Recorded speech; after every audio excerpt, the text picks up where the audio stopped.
تو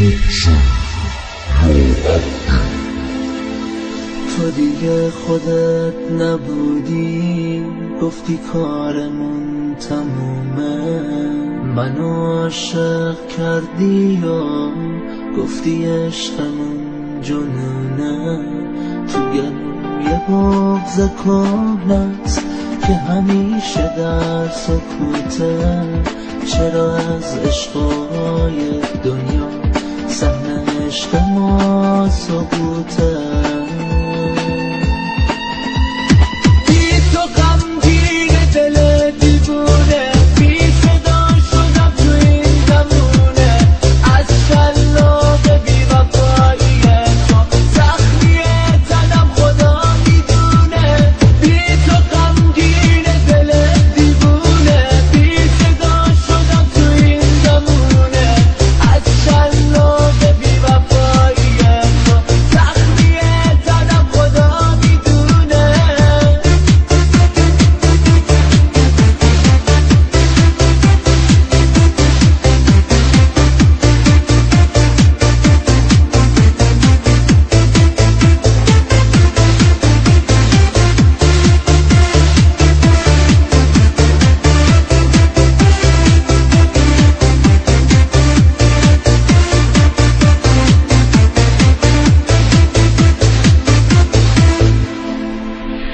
شاید اشتباه من بود، شایدم سادگی کردم، اما این تقصیر من نیست.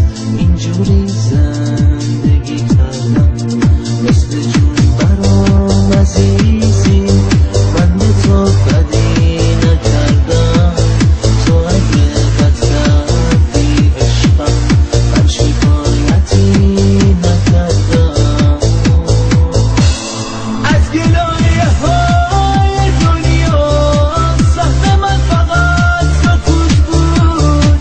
من نفهمیدم از اول عشق ما رو به سقوط بود. حالا که غریب و تنها بی تو محکوم جنونم، ولی عاشقم هنوزم.